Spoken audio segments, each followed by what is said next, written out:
welcome to West Suffolk College TV News. This week we have some very exciting stories for you. But first up, last Friday was Remembrance Day, where we remember and honour those who fell in the World Wars. Now, our stories today include an interview with some of the students from the automotive department. Una will join me to tell us about the RIF project. Lauren will be here chatting with our very own Harry Dale about fashion and charity shopping.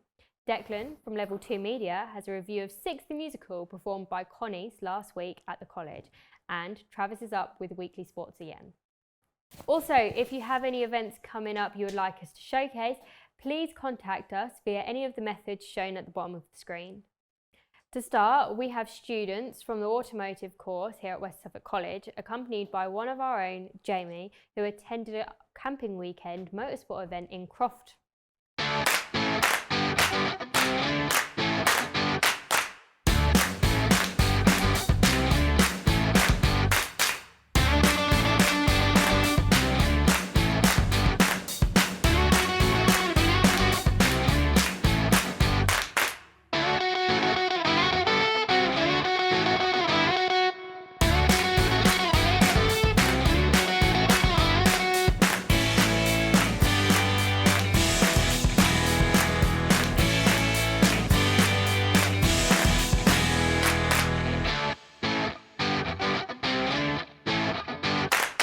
Thanks, Kira. And on the 16th of September, we went up to Croft, which is in North Yorkshire, to do circuit racing. It's a good time, wasn't it? It was. Yeah, it was good fun, especially setting up the tents in the pitch black because we got there so late. The bus journey was so long. What was it, like 5 hours? It was a good time, and I'll remember that for the rest of my life. It was definitely. Really I'm good. not going to be camping again though. Not in that temperature. It was so freezing. cold. That was so cold. It was very, very cold. Yeah. So, have you guys done stuff like this before? Well, I've done some karting outside of the college. I've been doing it for quite a while, but never of a race sort of this magnitude across a weekend like that. I've done a bit of go-karting in my life, but nothing to this point. So, is this all been outside, or has this been with the college? Well, we've had a few races with the college prior to this one. We did Snetterton, the 300 Snetterton circuit, and we also did Anglesey in Wales, but the Croft weekend was probably our best result so far. What about you, Will? I went to the last two races with the college team. I got invited by Leon Wild to join the college team, and it was probably one of the best opportunities I got given. And I did do a bit of go-karting outside of college, but that's really it for me. Mm-hmm. So on the trip, obviously I filmed you guys, it was a good time. I saw you guys doing lots of things in preparation, but from earlier you've told me that you called it like a week, a motorsports week. Would you be able to tell me what you're doing like preparation? Yeah, so basically we call it a race week because obviously there's a lot of things that we have to prepare on the car. So there's different things like tyre pressure, the bearings on the brakes. We have to do a damage report to see if there's anything serious on the car. We also have to check the safety so that the driver's okay. So we have to make sure the car is not only safe to drive, but then also safe to transport as well. We have to go through all the checks and pre-checks before it even gets to the racetrack. So specifically, what was your role? What did you do? So I was checking the safety features of the straps on the seat inside because it's a proper racing essentials seat. I also checked the fire extinguisher components to make sure that all the hoses were clear, and in the event that it needed to be used, it would be okay. And I also checked the camera at the rear so that we've got footage to record if there's an incident with another car. What was your role? What was your role, Will?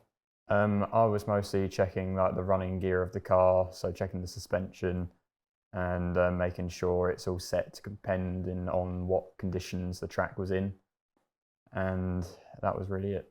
So we did 3 races when we were there. Could you guys tell me what places we came?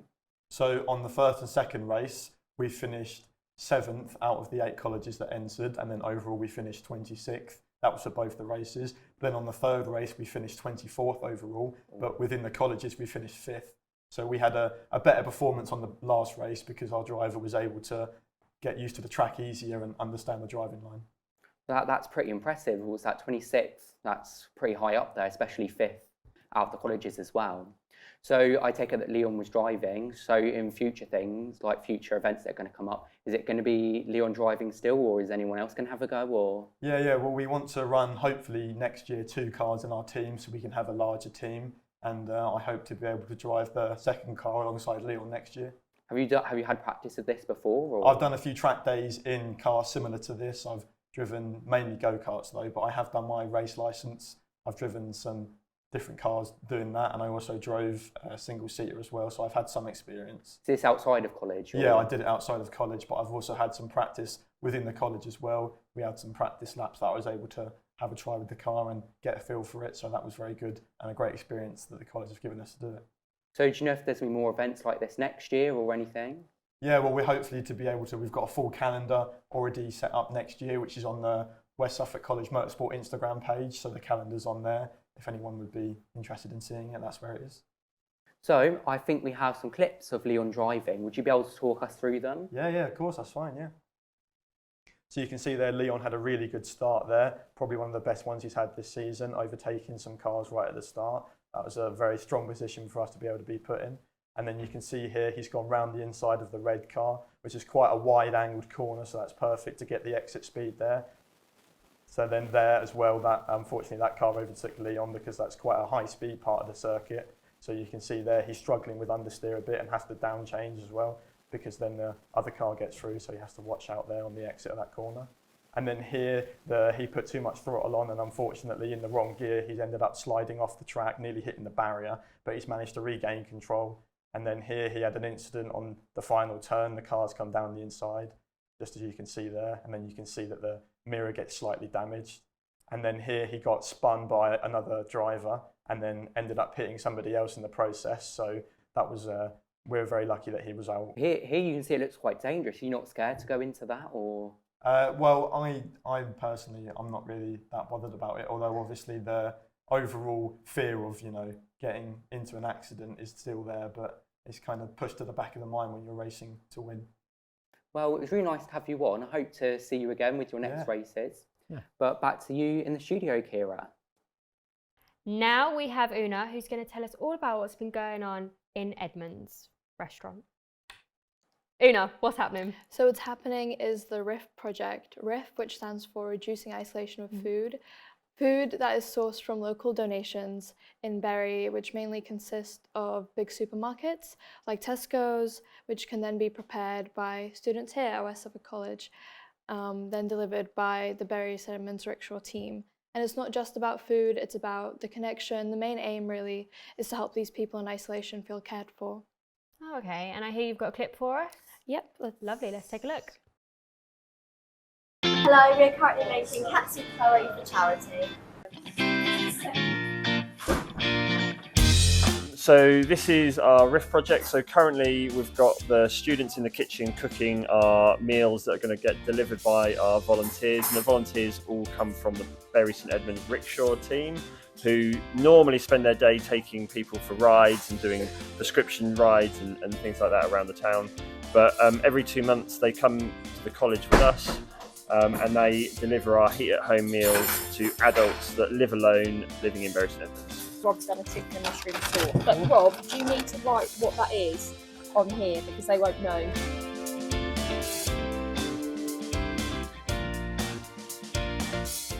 What is this charity about?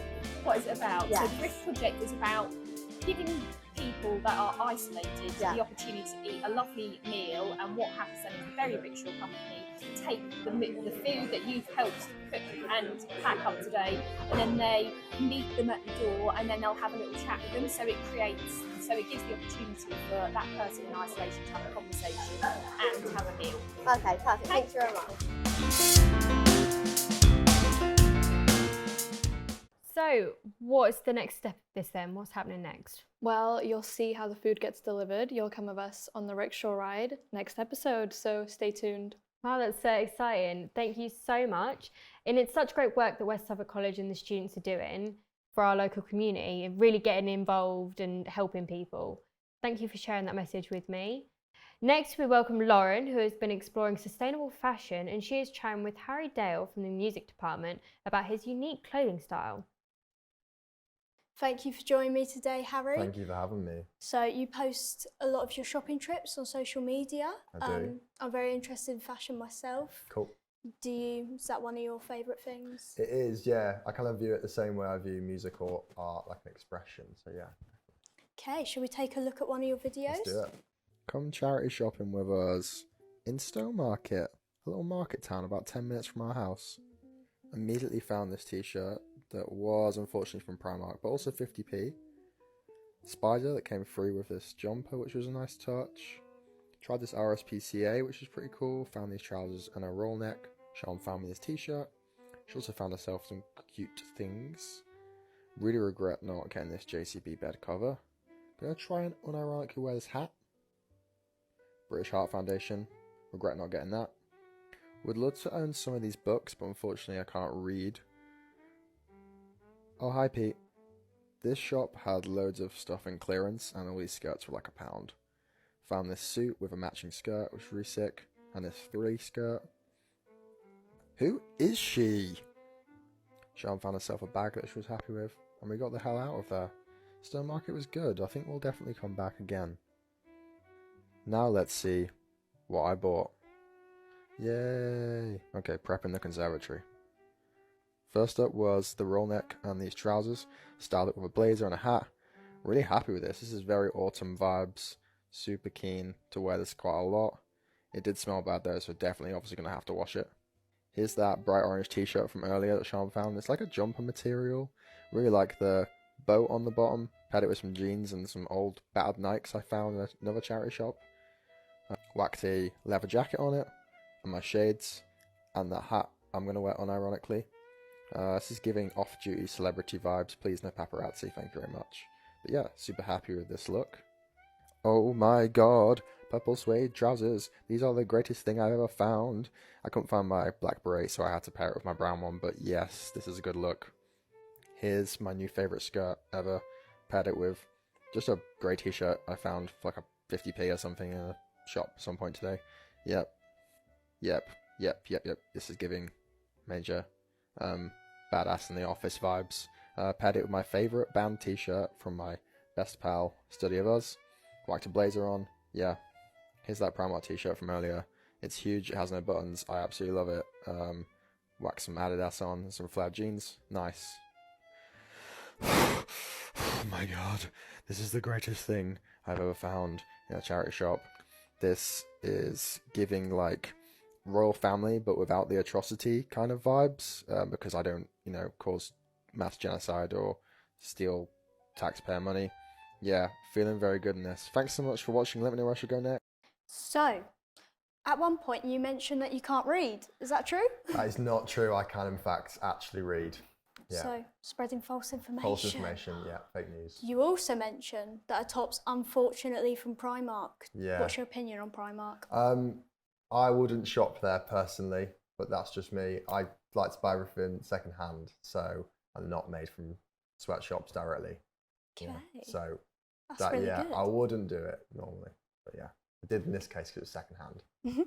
So your fashion really stands out to me. You've got Thank purple you. suede trousers, Yeah. the red set. Yeah. So where'd you get your inspiration from? Kind of everywhere really, I guess. Yeah, I kind of just dress how I'm feeling in the morning. So I like to have just sort of an array of clothes in my tiny house that's full of clothes that I can just pick from in the morning. So yeah, everywhere really. Yeah. Cover all bases. Yeah, exactly. Yeah. So, what is the best thing you've bought charity shopping? I recently got a Prada suit from a charity shop. How much was that? It was about £50, but good. yeah, I felt like it was still worth it. Yeah, Yeah, I got some definitely. shoes as well. The Prada shoes, which is about a tenner, I think. What? Yeah, pretty cool. Where are you finding these? In the depths of some random gross charity shop in the middle of a nowhere town or village, usually. Yeah. So, speaking of different places to go charity shopping, where would you say is the best place to go charity shopping? So I really like Dereham in a minute, which is not too far away. But I actually really like sort of bigger cities. I quite like going to Manchester whenever I'm in Manchester. I charity shop a bit. And yeah, like lots of just like little towns really. Anywhere that's tiny usually has the best ones. Oh, I've only ever been to Stowmarket or Bury. It's so still good. It's still good. That is true. You always find something if you just scanning randomly. Least expect it. It's true. It's true. So, are charity shops where you buy the majority of your clothes? Pretty much, yeah. I still get stuff off eBay and Vinted and Depop, but yeah, mainly charity shops. Yeah. Started buying a lot more on Vinted. I'm trying to buy more sustainable clothes. How would you suggest someone starts doing that?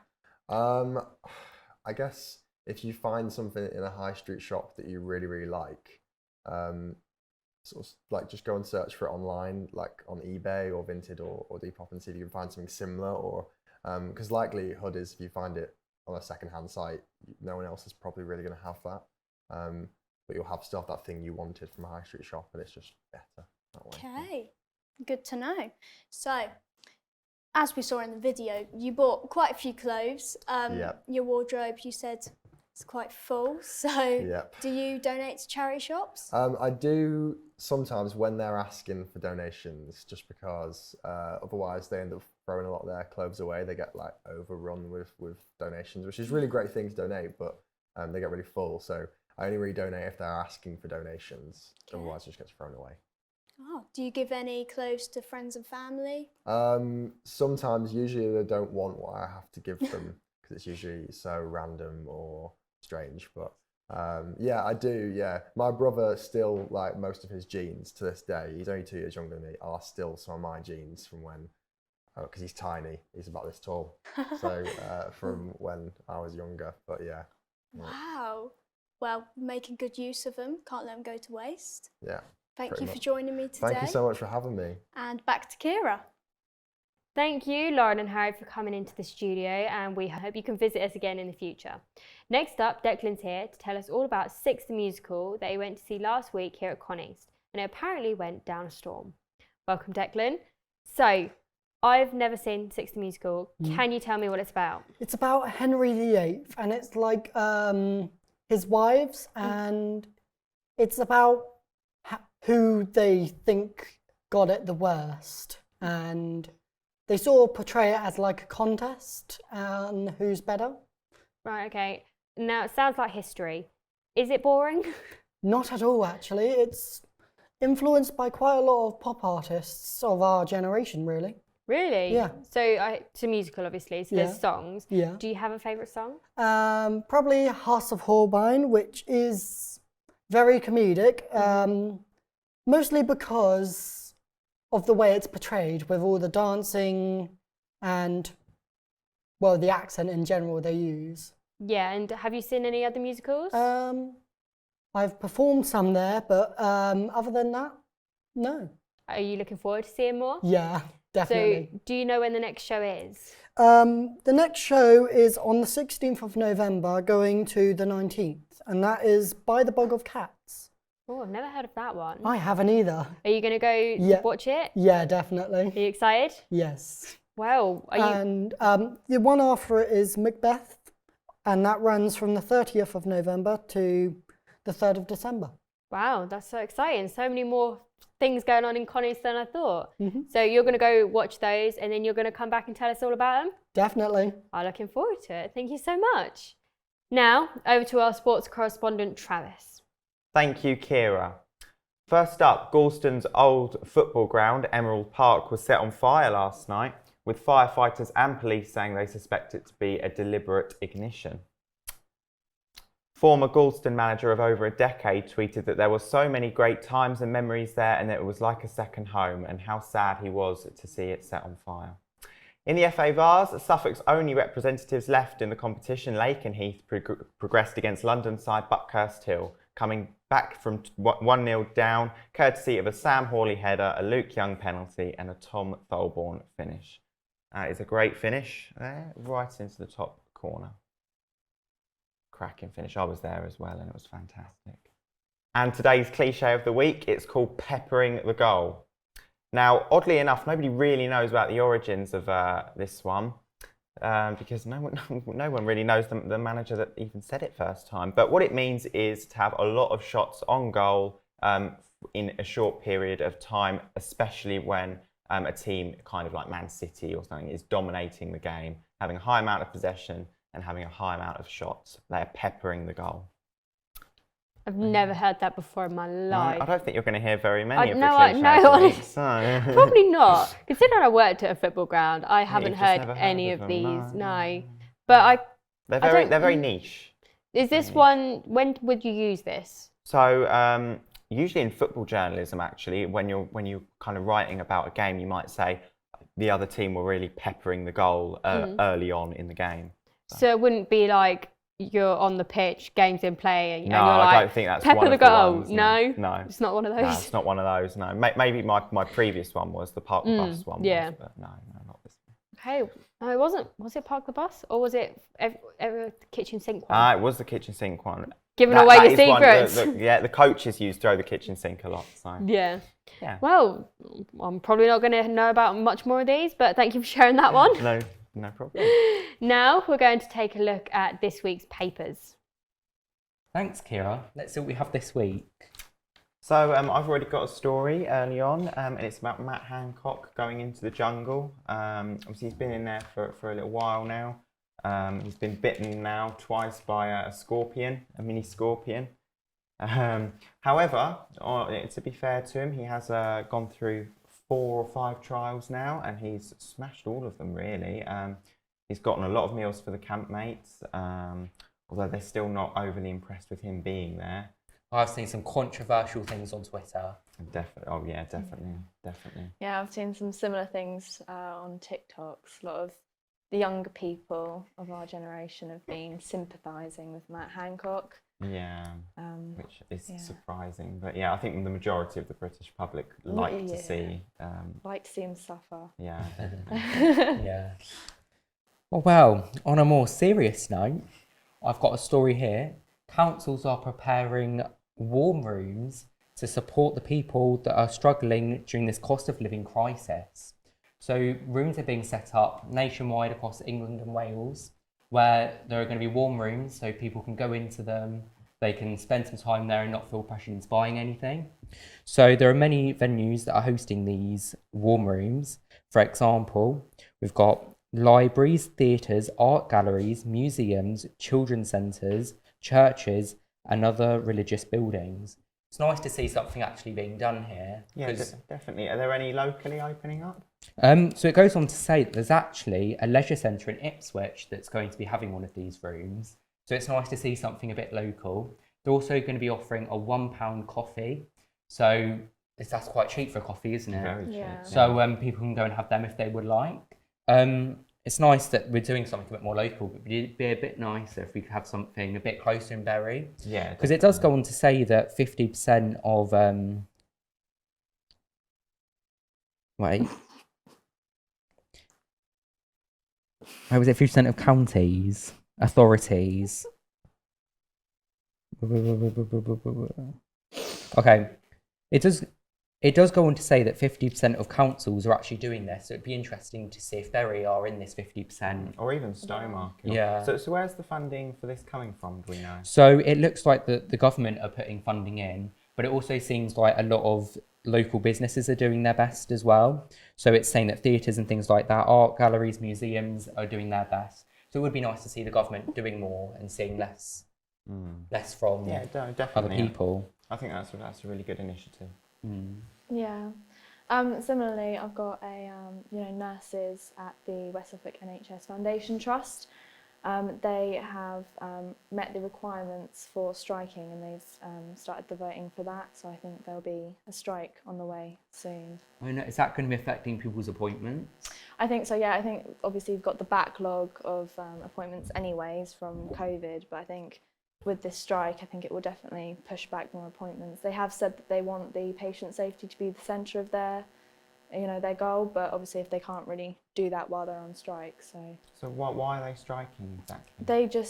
They said that enough is enough, and they want their pay increases, and basically a revolt, really. Yeah, pretty much, yeah. Well, I mean, they have been doing a lot over the last couple of years, haven't had a pay rise or anything like that, so it's nice to see that they're trying to be more appreciated than what they are. Yeah, definitely. Well, I think that was a good roundup for this week, wasn't it? Definitely. Yeah. I think a lot of interesting stories, ranging from very serious to very unserious. Yeah. Well, I hope you guys enjoyed this. Back over to Kira. Thank you, Travis, Hannah and Jamie, for doing the stories today. To play us out today, we have a brilliantly quirky music video created by Level 4 film students Joe, Billy and Connor for punk duo Collars, who made the set themselves in their shed, and our students went to Cambridgeshire to film it. Here's Collars with Baby I'm Bored.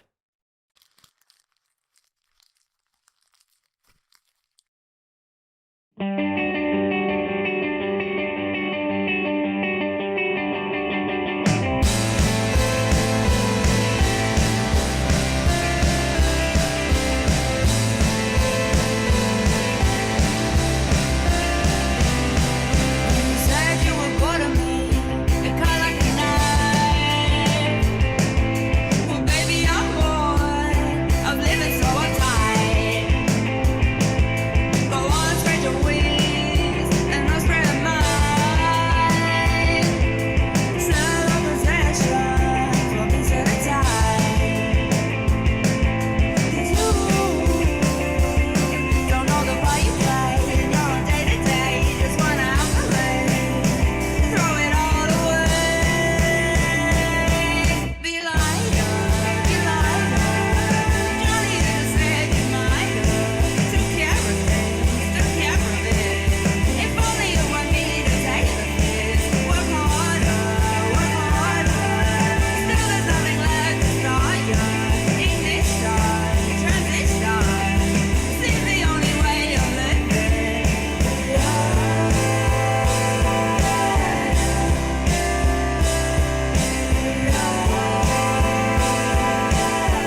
So that wraps up this week's show.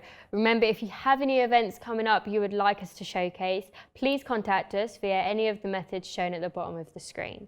And keep up to date with our socials. This was West Suffolk College TV News. I've been Kira. Thank you very much for watching and we'll see you again next week. Bye-bye.